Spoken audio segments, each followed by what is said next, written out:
இன்றைக்கி இந்த மாதிரி ஒரு டிஃபன் ரெடி பண்ணியிருக்கிறேன். டேஸ்ட் பார்க்கலாங்க. டேஸ்ட் பார்த்து சொல்கிறேன். சூப்பராக இருக்குது. பார்க்கும்போதே ரொம்ப நல்லாயிருக்கு. இப்படி தேங்காய் சட்னியோட வச்சு இப்படி சாப்பிட்டு பார்த்துட்டு சொல்கிறேன். ரொம்ப சூப்பராக இருக்குங்க. நீங்களும் ட்ரை பண்ணி பாருங்கள். எல்லாருக்கும் வணக்கம். காமிக்க போகிறோன்னா இட்லி மாவை வச்சு போண்டா செஞ்சு காமிக்கிறேங்க. அதுக்கான தேவையான பொருள் பார்த்துடலாம்.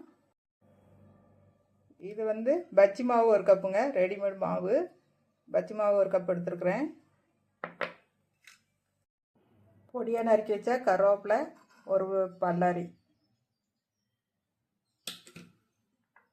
அப்புறம் இது கூடவே ஒரு கேரட் நறுக்கி வச்சுருக்கிறேன் பொடியாக, அதுவும் போட்டுக்கலாம். ஒன்று ஒன்றா போட்டுக்கலாம். கேரட் போட்டுக்கோங்க. பஜ்ஜி மாவு ஒரு கப் போட்டுக்கிறேன். அப்புறம் வெங்காயம், கருவேப்பிலை, கொத்தமல்லி தழை சேர்த்து போட்டுக்கிறேன். போட்டுட்டு கொஞ்சம் உப்பு சேர்த்துக்கோங்க. ஏற்கனவே இட்லி மாவில் கொஞ்சம் உப்பு இருக்கும், பஜ்ஜி மாவுலேயும் கொஞ்சம் உப்பு இருக்கும், அதனால் கொஞ்சமாக சேர்த்துக்கோங்க உப்பு. காய பவுடர் கொஞ்சமாக சேர்த்துக்கலாம். காய பவுடர் கொஞ்சம் நான் அதிகமாக சேர்த்துருக்கேன். உங்களுக்கு வேணால் கொஞ்சமாக சேர்த்துக்கோங்க. காய பவுட்ரு சேர்த்தா உடம்புக்கு ரொம்ப நல்லது, அதனால் கொஞ்சம் எக்ஸ்ட்ரா காய பவுடர் போட்டிருக்கேன். இட்லி மாவு தண்ணியே போதுமானது. எல்லாம் சேர்த்து கலக்கிக்கலாம். கலக்கிட்டு காமிக்கிறேன். இந்த மாதிரி போண்டா பதத்துக்கு கலக்கி வச்சுக்கோங்க. இது சட்னி கூட, தக்காளி சட்னி, தேங்காய் சட்னி எது கூட வச்சு சாப்பிட்டாலும் சூப்பராக இருக்குங்க. இது ஒரு முறை செஞ்சு பாருங்கள். இட்லி மாவு தண்ணியிலே நான் பிசைஞ்சு வச்சுட்டேன். போண்டா இந்த பதத்துக்கு பிசைஞ்சு வச்சுக்கோங்க. இப்போ போண்டா போட்டு எடுத்துகிட்டு வந்துடலாம். சட்டியை காய வச்சுட்டேன். மாவு கலக்கிறதுக்கு முன்னாடியே எண்ணெய் சட்டியை காய வச்சாச்சு. திருப்பி நம்ம போண்டா போட்டு எடுத்துக்கலாம். மீடியம் ஃப்ளேமில் வச்சுக்கோங்க. இந்த மாதிரி உருண்டை உருண்டையாக அப்படி போட்டு வேக விட்டுருங்க.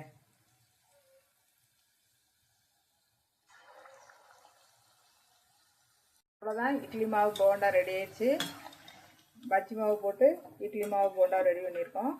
அவ்வளோதாங்க, எடுத்துடலாம். எடுத்துட்டு காமிக்கிறேன்.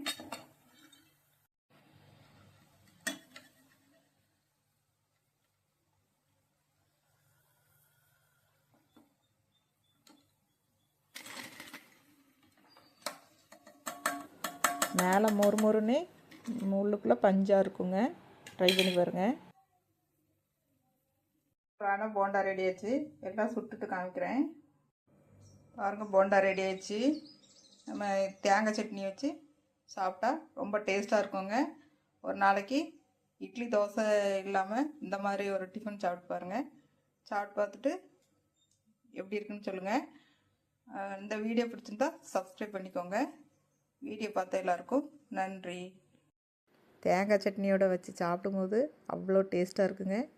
நீங்களும் ட்ரை பண்ணி பார்த்துட்டு கமெண்ட்டில் சொல்லுங்கள்.